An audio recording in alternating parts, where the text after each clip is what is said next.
Hey guys, if you're interested in checking out a video version of the show, please visit the LOWKEY Geek channel on YouTube. There you can not only catch the video version of the podcast, but you can also check out my other projects and short form video that I produce. You can find a link in the description. Otherwise, sit back, relax, and enjoy the show. What's up, everybody? As you can see, I am not in my usual studio. I'm actually on the road this week, but I decided for this very special episode of the podcast, I will discuss all my most anticipated movies and TV shows coming out for the remainder of the year. So sit back, relax, and let's talk about some movies and shows and stuff. Let's get to it. Talking Talk Podshowcast coming at ya.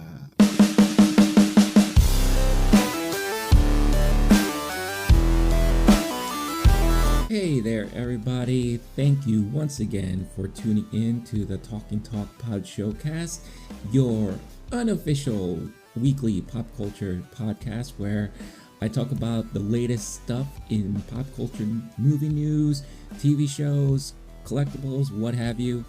I just talk about a lot of stuff, and hopefully you guys like it. I am your host, Renee, and as you can see, and as I mentioned at the top, I am not in my usual studio. I'm actually on the road. I'm in Beacon, New York, or Fishkills, as they call it, at least where the hotel is. I'm actually here to attend my niece's wedding. So I'm very excited to do that this weekend. But like I said, this is a special episode where I'm just going to talk about the movies that I'm really looking forward to and TV shows that I'm really looking forward to watching for the rest of the year. This really all came about when I was watching Netflix's To Doom special event last weekend, and they displayed a lot of new stuff that's coming out, and it totally reminded me. I was like, wait, there are a lot of things coming out towards the end of the year. So I looked at my list and I looked at the release dates and all that.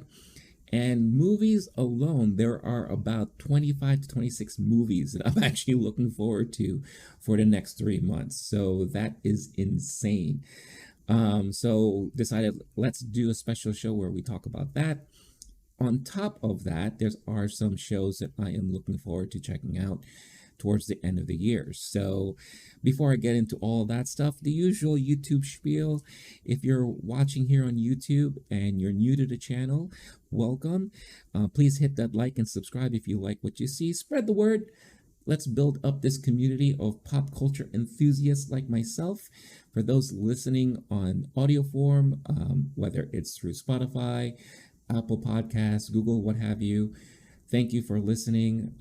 If you're new to this, please make sure you follow and download those episodes. I actually hit a milestone this past week as I was looking at some of the stats. Now, it's been about a little over a month, or about a month, since I restarted the podcast and I switched providers. I used to host all the episodes myself. Then I teamed up with Anchor and decided to run the show through them and the channel through them. And I broke 100 plays and 100 downloads this past week. So again, thank you for all of the support. Really appreciate it. And I hope you guys enjoy what you've been hearing. And hopefully we can keep this ball rolling moving forward. So really, really totally appreciate that. And like I said, before in previous episodes, the podcast platform is actually very important because if we could really hit things off there, that leads to potential collaborations later on down the line and advertisers and sponsorships, which will help the channel grow. And I could do more things. This is the first time I decided to actually do some sort of production while I'm away. So it took a little time to set things up. Getting the lighting and audio all correct is quite challenging. And hopefully it comes out quite fine, because in the future I am planning to do a lot of remote stuff, hopefully. And if it all works out, then that'll be great for everyone here. So thank you again for all the support, and for all of you that are watching or listening that I never hear from. In the biz, we call them lurkers. Don't take that as a negative term. I appreciate all of you guys, and it's very easy to come across a video or a channel on YouTube or on podcast form. You watch, you listen, and then you just move on, right? And maybe you come back and you continue watching and you continue listening. So for all of you guys there that I never hear from, thank you again for all of your support. So when it comes to movies, let's start off with movies coming out for the rest of the year, and I'll break it down by month. So October is already starting things huge.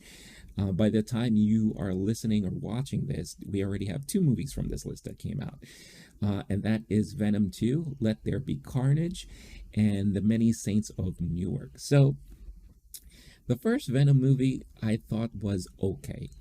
I think it was very mixed as far as the audience is concerned.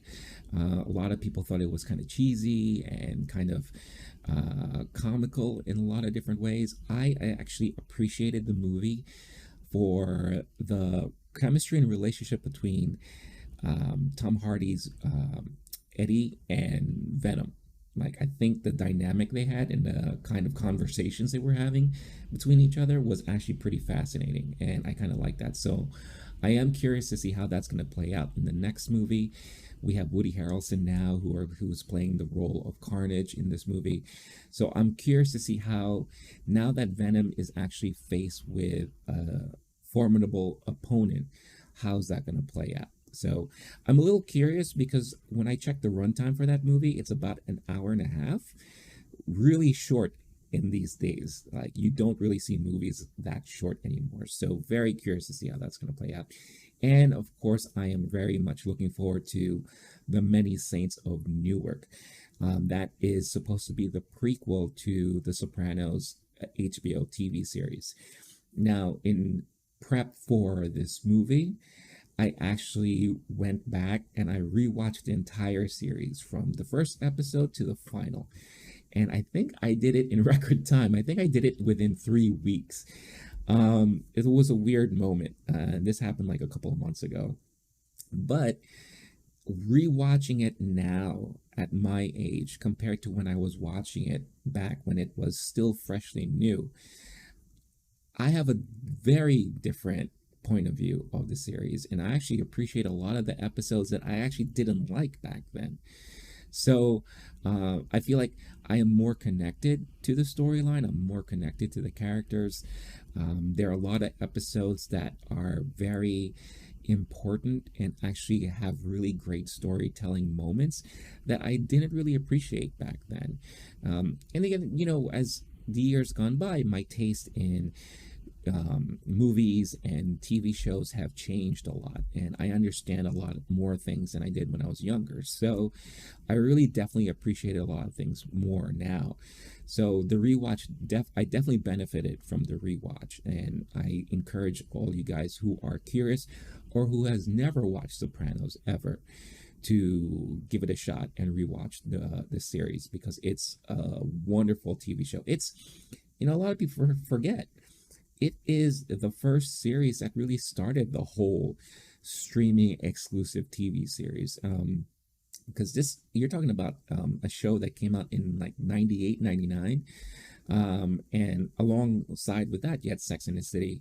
But Sopranos really, really kind of started the whole genre of content or shows where you're actually rooting for the bad guy. You have Tony Soprano, who is really unliked if you really think about character-wise, right? He is a mafia gangster. He's killed people. He's done a lot of bad things. He lies to his family. But at the core, even though he does all those things, you see the love that he has for his family. And the things that he does is really primarily for his family. So you kind of root for the anti-hero, so to speak, and you kind of want to see things work out, but at the same time, you probably hate a lot of the things that he does. So it was the first time that we were exposed to such a show. And then from there, you had Breaking Bad, Dexter, that kind of copied that same type of formula, but of course executed in different ways. But Sopranos is the one show that really started that whole genre, so to speak. So really looking forward to see how that's going to play out. Plus, having the son of James Gandolfini playing Tony Soprano, I am so excited to see how that's going to play out because he looks so much like his dad. And I think it's going to be a pretty epic movie. Fingers crossed. But moving on, we finally get No Time to Die, the James Bond movie, the last movie that Daniel Craig is going to be involved in. This has been pushed back numerous times. And I think we've all been dying to see how this final installment of the Craig Bond series is going to play out. The trailers, they look phenomenal. So I am definitely excited to see how this is going to work. And to see, if Daniel Craig can really pull off a final film in his series, because the last one wasn't really that great. And my biggest criticism of the last movie before that, I felt like he really dialed it in. And it was kind of boring at times. So I hope, despite all the controversy about him not really wanting to do this anymore and how he was asking for so much money or what have you, I hope all that can be put aside and we just get left with a very solid, exciting James Bond movie. Moving forward, we have one of two Ridley Scott movies that are coming out at the end of the year, and one of two that actually stars Adam Driver. Adam Driver is going to be busy for the remainder of the year. He has 3 big movies coming out. But here we get first The Last Duel, which is, like I said, directed by Ridley Scott. It's about a woman who claims that she's been raped by her husband's best friend. But when no one believes her accusations, her husband challenges his friend to a duel. And it was allegedly the last legally sanctioned duel in France's history. So a very interesting premise, and it's a pretty big cast too. You have, like I mentioned, Adam Driver, you have Matt Damon, you have Ben Affleck, and then you have Jodie Comer in there as well. So this is going to be really interesting to see this period piece from Ridley Scott. And from what I've seen and from what I've heard from people who've seen it in some of the festivals that that played out throughout the year, it's something to watch. So I'm definitely looking forward to that. Then, of course, probably one of 2 of my most anticipated movies for the year, and that is Dune. We finally get to see Dune. Denis Villeneuve, as I've mentioned numerous times, one of the most visual directors that we have today. Another full star-studded cast here. It's already been playing internationally for the last week or 2, and I've heard nothing but great things. As of the recording of this show, internationally, box office wise, it's already pulled in over $70 million for something that came out during a pandemic. That's huge, and it hasn't even hit the US yet. So 100% fully excited for this movie. Can't wait to see it finally coming out at the end of October. And then we have the latest from Edgar Wright, and that is Last Night in Soho. It's kind of like a horror thriller mystery type of movie. It stars Anya Taylor-Joy, who I've mentioned before is my future ex-wife. I really enjoyed her in Queen's Gambit and some of the other movies that she's been involved in. I'm a huge Edgar Wright fan, and I can't wait to see how this movie is gonna play out. It looks thrilling and scary at times. I am very much interested how they're gonna play the whole time jump kind of scenario, and how this person is going to try to solve a murder that happened in the past and confronting the person who may be involved in it.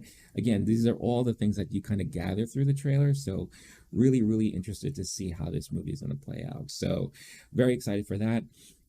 And then this is probably one of my other most anticipated movies, not the top one, and I'll get to that in a bit, but The French Dispatch. That is the latest from Wes Anderson, who is probably one of my top three favorite directors today.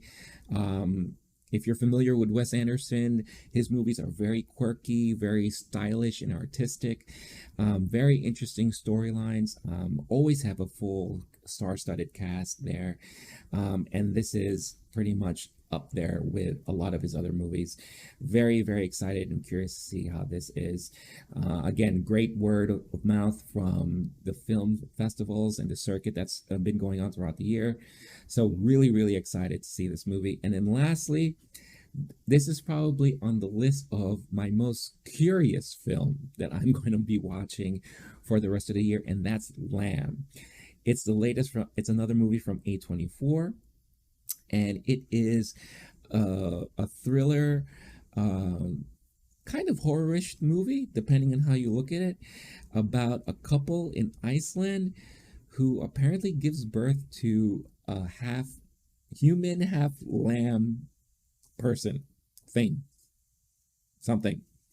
And it looks ridiculous and it looks quirky, and I don't know, it just looks freaking out there. And if you're, again, A24, what else do you expect, right? So I am so curious about this movie. I'm sure it's gonna be batty, and I'm all in. I'm all in. So that's just October. Now let's move into November. November. On Netflix, we have The Harder They Fall, which is a Western movie with an all black cast.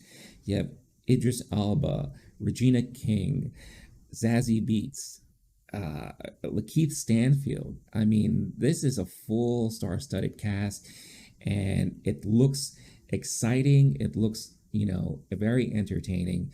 They did show clips of it at the To Doom event that Netflix had, and I am so excited for this. I just hope it doesn't become one of those other westerns that came out with this type of cast in the past, where it was just very cheesy and corny. This looks very promising, and again, you have really like top A-list actors and actresses in this movie, so I am all in here. I really can't wait to check this out. It helps that it's on Netflix so that it gets more eyes on it, and hopefully it could be something huge. So very much looking forward to that when it comes out. Next on the list, and again, another Netflix movie, we have Red Notice. Here you have an action movie that teams up The Rock, Ryan Reynolds, and Gal Gadot. And again, I got hyped about this movie when I saw the clips that they showed during To Doom, and it looks like a lot of fun. First time we get a movie with these three action stars in it, and it looks like, I don't know if it's gonna play out as like a buddy thing versus a singular person, because the clip that we saw kind of showed that you had Ryan Reynolds and The Rock teaming up, looking like they're trying to acquire some sort of artifact, and Gal Gadot stands in their way. So very interested to see how that's going to play out. A lot of fight scenes in there, at least from the clip that we saw. So I'm pretty much excited to check that out. Keeping on the Netflix train here, we have Bruised, which is a movie with Halle Berry. This is actually Halle Berry's directorial debut. It's about, it looks like it's just about an MMA fighter who happens to also be a mom and trying to make her way in the ranks of MMA. Looks exciting. I don't know if it's going to play out like $1 million baby kind of thing, but given that it is Halle Berry's directorial debut, I am very curious to see how that's going to play out. So definitely something I'm going to watch. Then we have The Eternals, the latest from Marvel and Disney. This is a big unknown for a lot of people, because not a lot of people are familiar with the Eternals and those type of storylines from the comics. So given where we are currently in this phase of Marvel movies, very curious and excited to see what's going to transpire in this movie. What are they going to reveal? How is this team going to relate and play out for the remainder of this current phase and moving forward? So look, I'm a huge Marvel fan. I'm a huge fan of these Marvel movies. I know a lot of people are along the same side with me, some aren't, but I am very curious to see how this is going to, come out because again, just like Guardians of the Galaxy, not a lot of people really know anything about this group of people. So we could be treated to another Guardians type of movie here where after watching it, we may end up really falling in love with this group. Um, Again, when you have a star-studded cast that has Selma Hayek and Angelina Jolie in it, I mean, that's huge, right? Um, are we going to see more stuff from them? Who knows? But again, this is going to be a pretty important movie, I think, with the Marvel Universe moving forward. Then we have a movie called Belfast, which is a movie by Kenneth Branagh. And the reason why this made it on my list is because of the word of mouth coming out of the film festivals. Um, New York Film Festival is currently happening as of the taping of this. I'm very disappointed I couldn't attend this year. But everyone has nothing but great things to say about this movie. The movie basically is a semi autobiographical film which chronicles the life of a working class family and their young son's childhood during the turmoil of the late 1960s in the Northern Ireland capital. Um, the cast is not very well known at all. It's black and white. But if you're familiar with Kenneth Branagh, he is a brilliant director. And I am very, very, my curiosity peaked after I've been reading a lot of the word coming out of the film festivals about the screenings of this movie. So I am very, very curious and interested to see this movie because of all that. Next, we have, I would probably say yes. I'm going to claim it right now. This is my number one anticipated movie for the year because of a huge fan of the franchise, and that is Ghostbusters Afterlife. Ghostbusters Afterlife finally comes out, and ever since the first Ghostbusters came out, I became an instant fan of the series, the franchise, the property, right? It played very well to my childhood because of, the possibilities of being a hunter for ghosts or what have you, and trapping ghosts, and the cast was phenomenal. And I'm a huge Bill Murray fan, and that kind of started me, falling in love with Bill Murray as an actor. And just the chemistry you have with everyone in there. Then, later on down the line, they had the comic books, the animated series, which is beloved by many, including myself, the toys, the paraphernalia. When the Ghostbusters movie that had the full female cast came out, everyone that I knew were pretty much disappointed. Not because it was a bad movie. Well, I take that back. It was a pretty bad movie, but it had the cast had nothing to do with it. I think they tried their best with what they had. My disappointment was just the writing in general, the direction, and the way they teased the movie. They teased the movie as if it was part of the same universe and possibly a continuation of the universe, but instead they kind of decided to just rework everything. And the cameos from the original cast playing different characters, it just threw me completely off. Probably the only good thing about that movie was Chris Hemsworth because he was hilarious. But this is a proper sequel to the universe. The Reitmans are still involved in it. You have Jason Reitman, the son of Ivan Reitman, who is directing. Father and son were there during the majority of filming. When CinemaCon happened a couple of months ago, they had a surprise screening for everyone in attendance, and everyone was gushing over it. So I am so excited for this. I hope I'm not going to be disappointed. I'm trying to keep my expectations in check, but still, this is probably my number one most anticipated movie of the year. And then you have King Richard, which is the latest by starring Will Smith. It is, I guess you could call it an autobiographical movie about the Williams sisters, Venus and Serena, and them growing up, and about their dad, basically, and how he handled their training and their rise to stardom and all that. Um, this is not going to be one of those movies where it shows that the dad was bad, not like a Tiger Woods father kind of scenario. I've heard that he was actually very supportive and very key, an integral part of getting them out there and getting them in front of people and getting them trained properly and getting them out of their situation to be the stars that they become. So this could be one of those heartfelt moment type of movies, kind of like uplifting. So something that I am very curious about, and I will definitely check it out. Then you have House of Gucci. House of Gucci is just from the trailers alone, very stylish. You have Adam Driver, you have Lady Gaga, and this is the second of the Ridley Scott movies. You have him involved. I am so down for this movie. I mean, just looking at the chemistry that they both have together, in the trailers, in the photos, and all that. Oh my gosh, I really honestly cannot wait for this. It's a movie about the Gucci's, basically how these fashion superstars came to be and the tragedy that was involved in the controversy and all that. So very curious for this movie. Can't wait to check it out. And last on my list here, we have Licorice Pizza. I know it's a weird title, but it's the latest from Paul Thomas Anderson. It's a movie about a child actor coming of age in California's San Fernando Valley in the 1970s.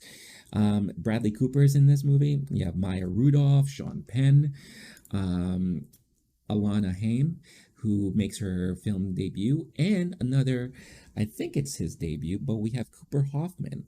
And if the name sounds somewhat familiar, it is the son of Philip Seymour Hoffman. And Philip Seymour Hoffman is no stranger to Paul Thomas Anderson films. So I am very curious to see how his son's going to do in this movie. He looks great. I mean, you can kind of see the resemblance there. So you can kind of see that it's definitely his son. So very excited to see this. When it comes to PTA, I am kind of mixed. Inherent Vice, I wasn't a huge fan of, and there are some other movies recently that I wasn't a huge fan of. So he's like hit or miss for me, and I feel like that is the sense a lot of people have with his movies in the past. So, but this looks pretty interesting.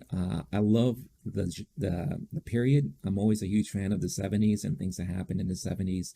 So very curious to see how this movie is, and I am definitely looking forward to checking it out. All right, as if that wasn't enough, okay?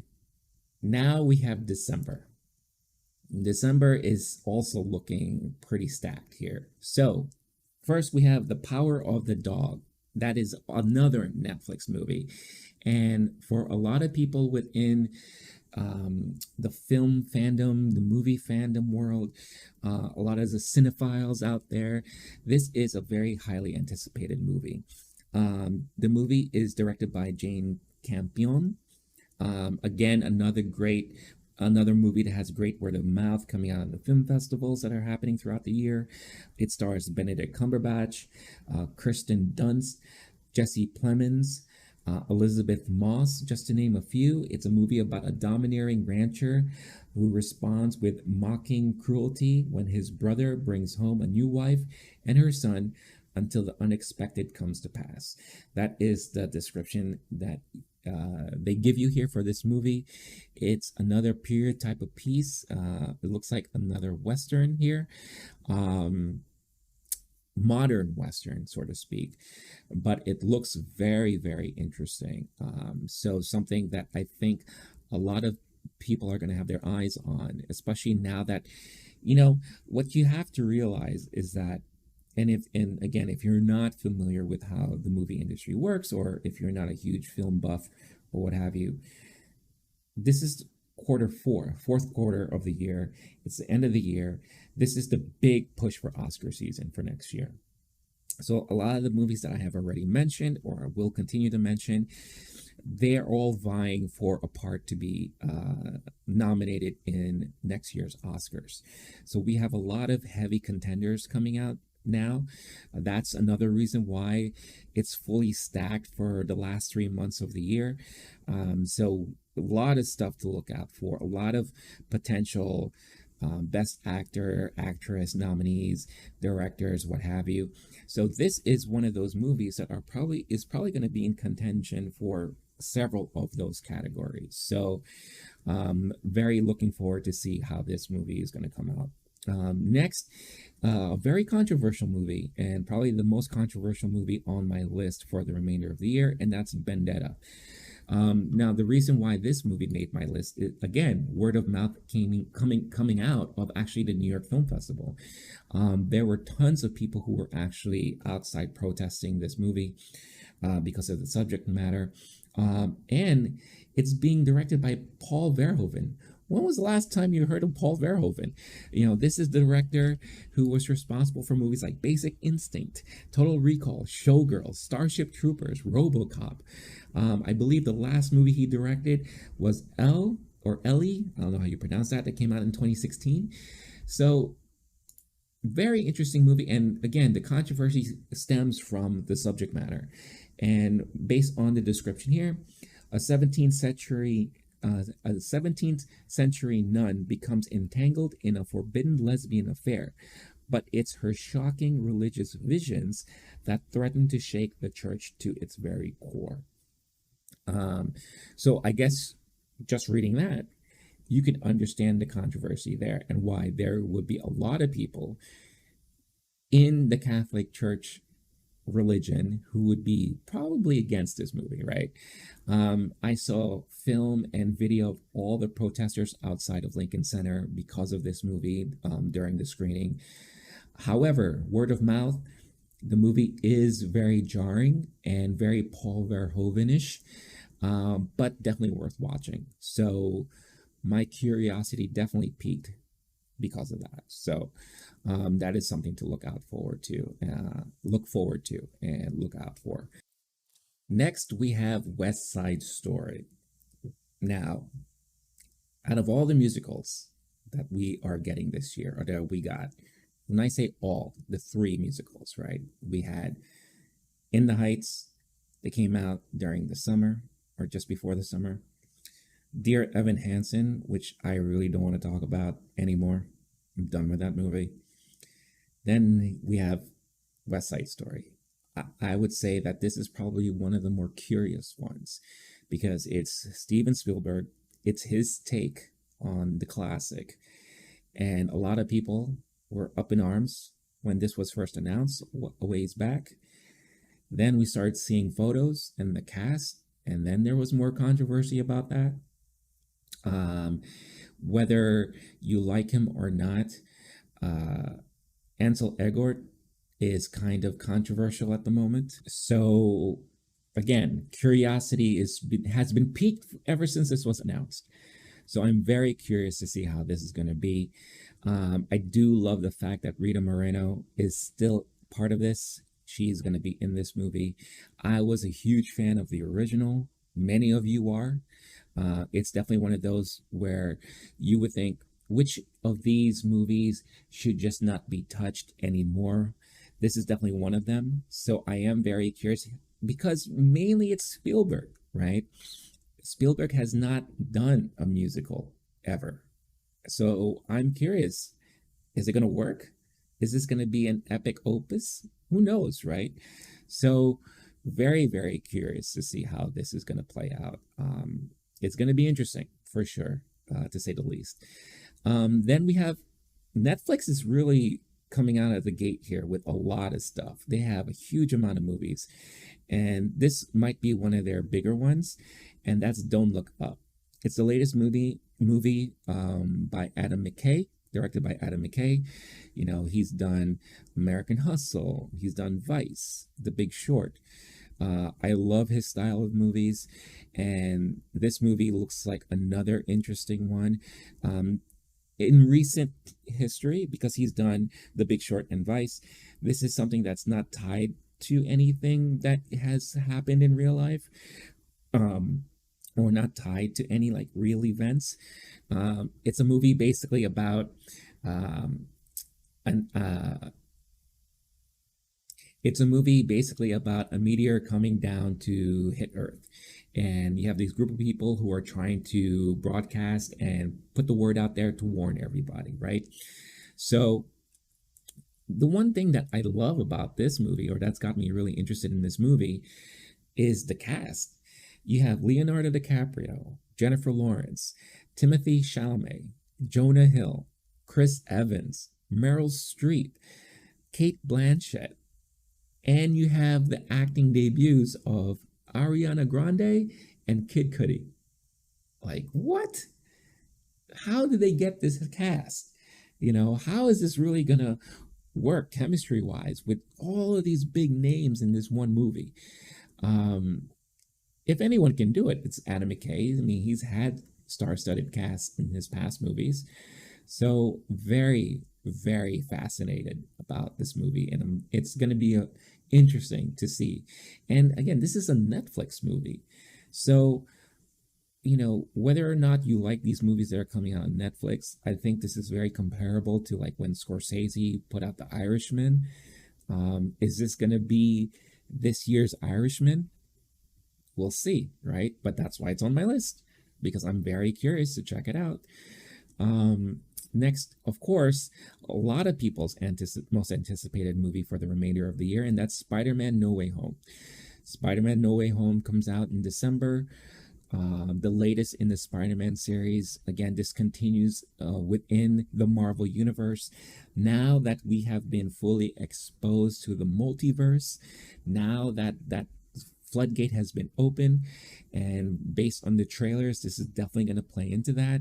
The trailer, when it first came out, broke all the types of internet records and viewing records and all that. We have Alfred Molina returning as Dr. Octopus. Potentially, we have William Dafoe's Green Goblin in here. Who knows if we're going to get Tobey Maguire or Andrew Garfield's Spider-Man in here. Rumors are swirling all over the place. We are supposed to get Jamie Foxx's Electro.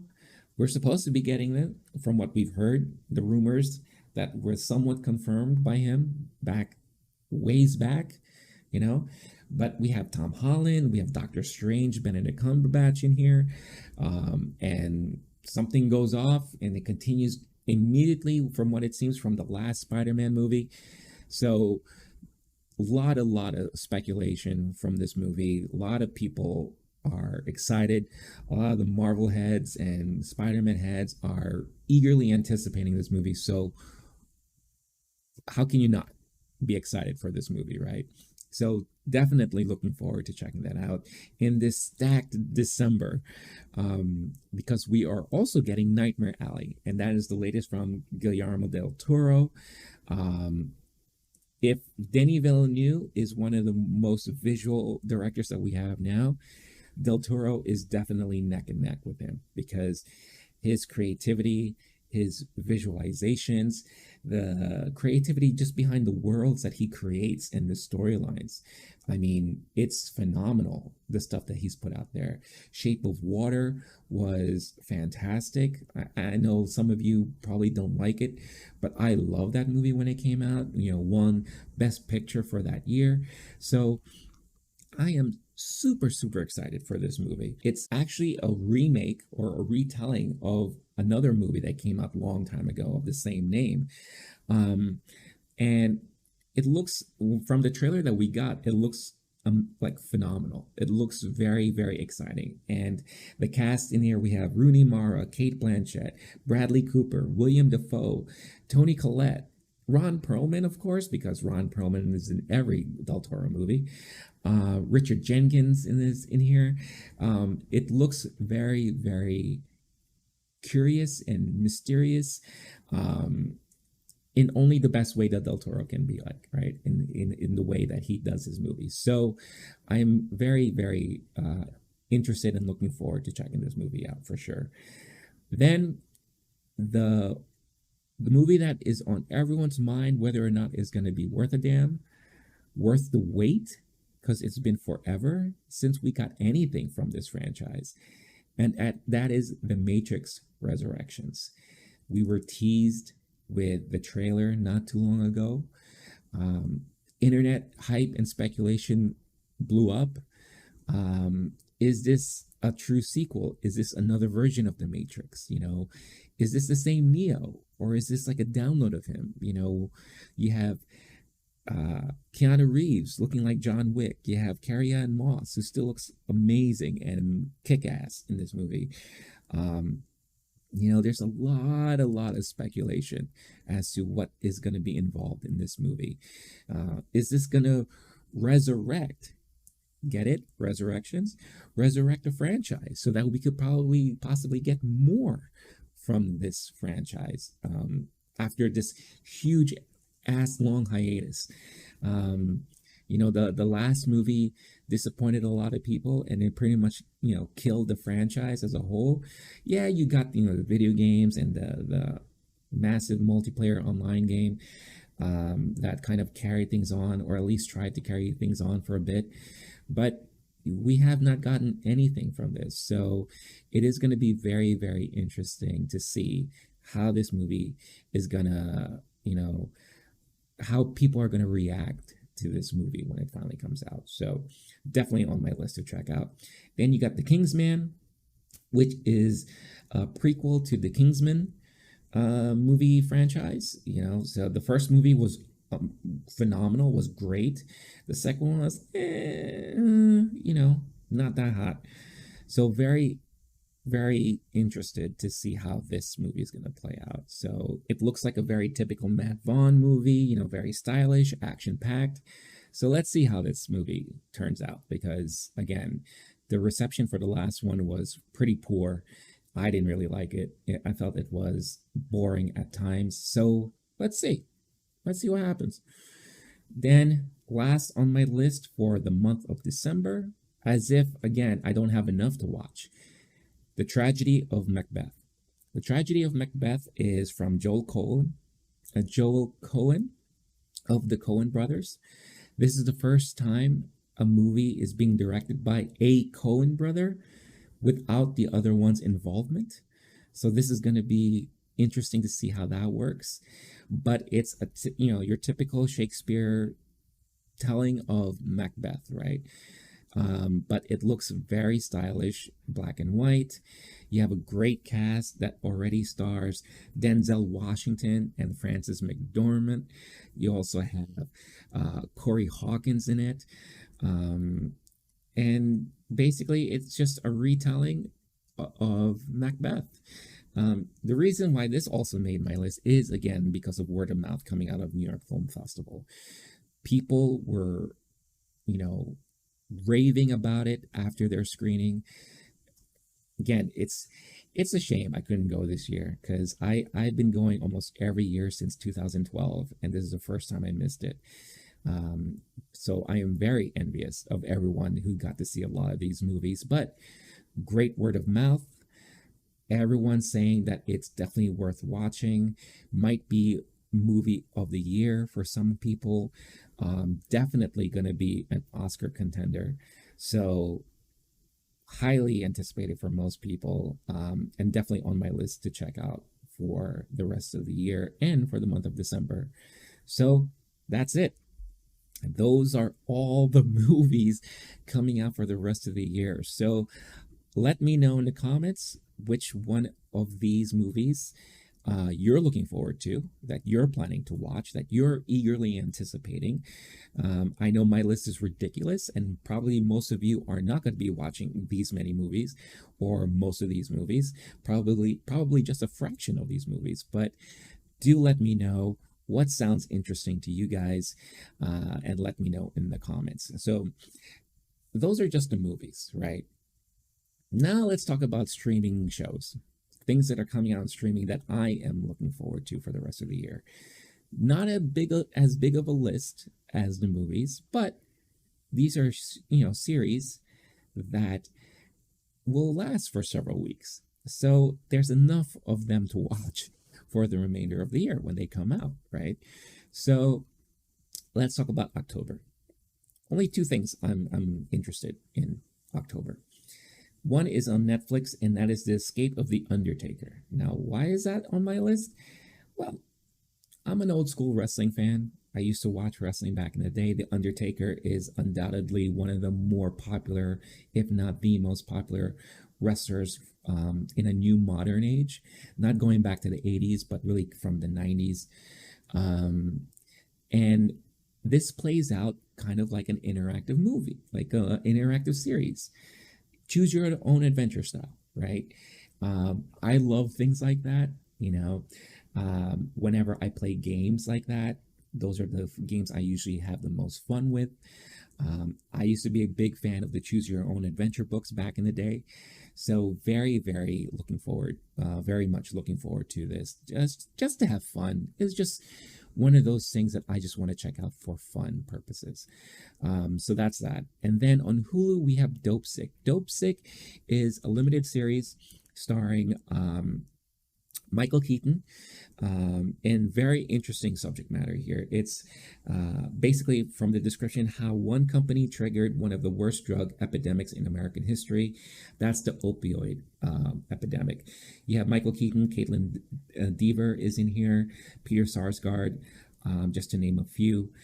It looks extremely fascinating for me. It's a drama limited series. This could be one of the series that might be mostly talked about towards the end of the year. So definitely curious to check this out. Then moving on to November, like I said, October was small, which is fine by me. I have enough to worry about and to watch. November is when things really start to pick up for myself personally. First, again, on Netflix, you have Cowboy Bebop. This is the live action adaptation of the popular anime series. Most of you are probably familiar with this anime because of Cartoon Network and Adult Swim. This was in constant rotation back in the day on Cartoon Network and Adult Swim. I was familiar with it because, again, I am an old school anime fan, and this was definitely one of those animes that I caught wind of early on.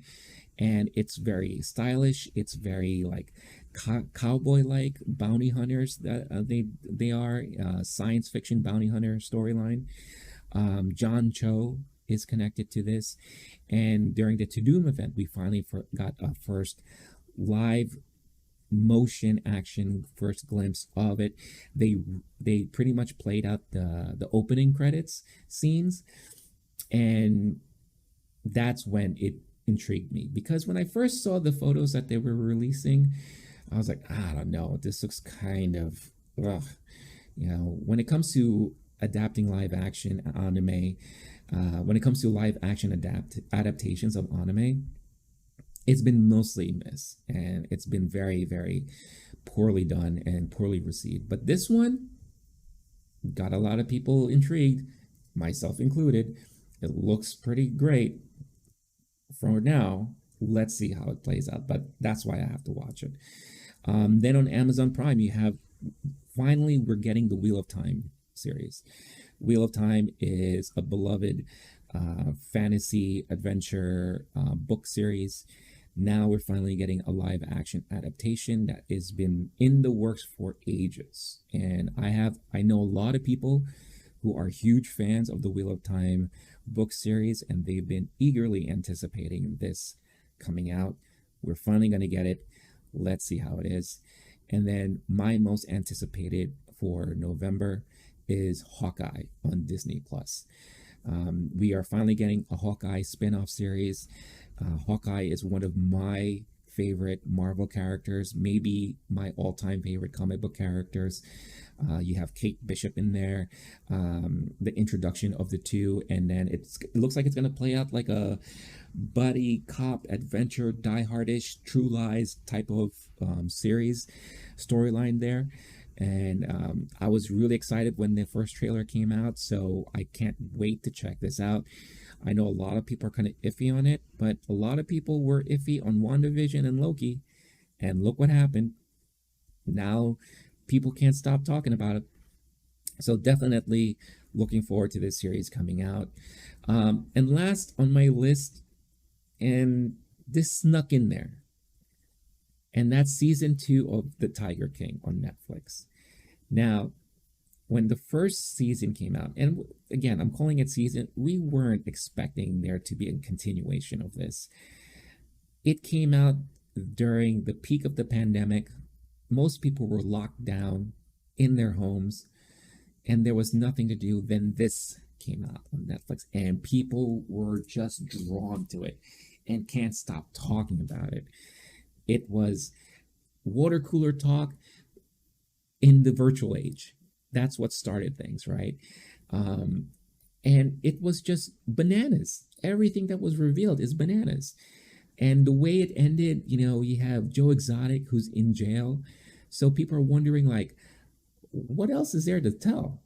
So apparently he might be saying more stuff from jail.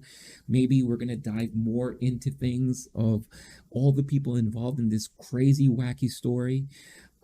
So this is more of like a guilty pleasure watch for me. I'm just curious to see what else is going to be revealed here. I don't watch reality shows. This is my reality show. This is my trash TV. So I'm definitely going to be checking this out for sure. Then we have December, and there's only 3 things in December. One that I cannot wait for. Well, let's say 2, right?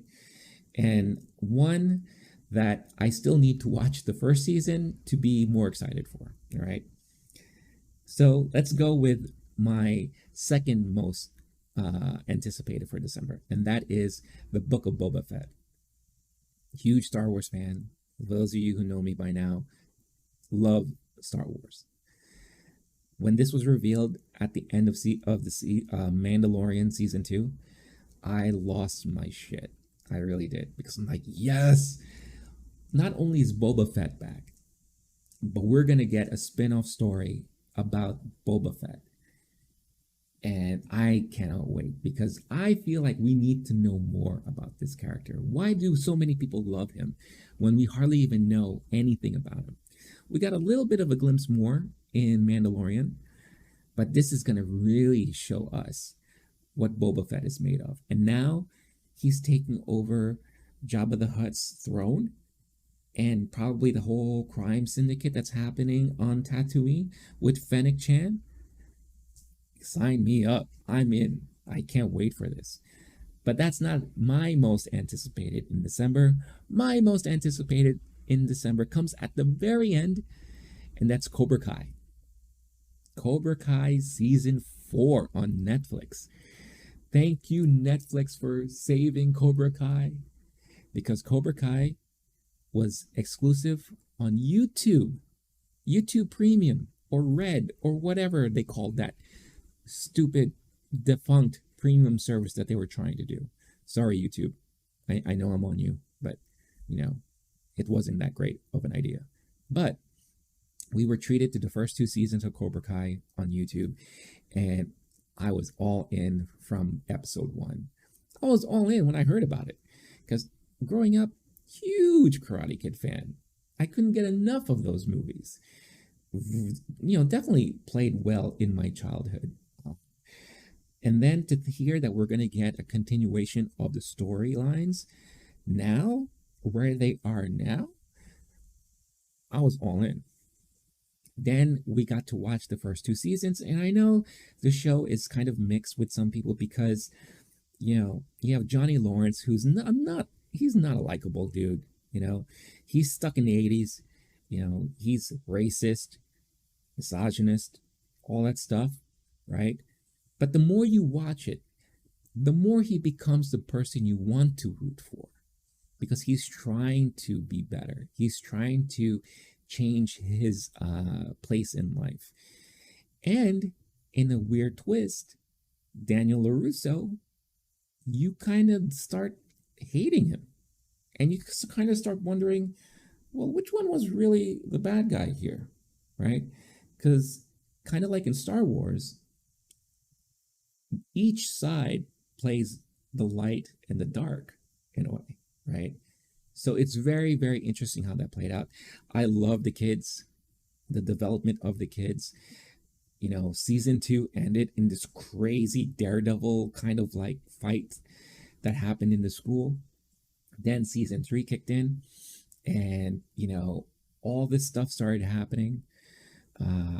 John Kreese came back, and I was like, what? Like, they're really bringing back the lore of the Karate Kid in here. And that played out phenomenally. Then we had Elizabeth Shue returning as Allie. Then we got to finally like close that circle there. And then end of season 3, we got teased. And I was like, are they really going to go there? They're really going there, aren't they?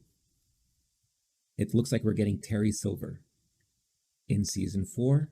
Then during To Doom, we got a nice little snippet and a nice little presentation from the kids of Cobra Kai. And we had a little teaser trailer.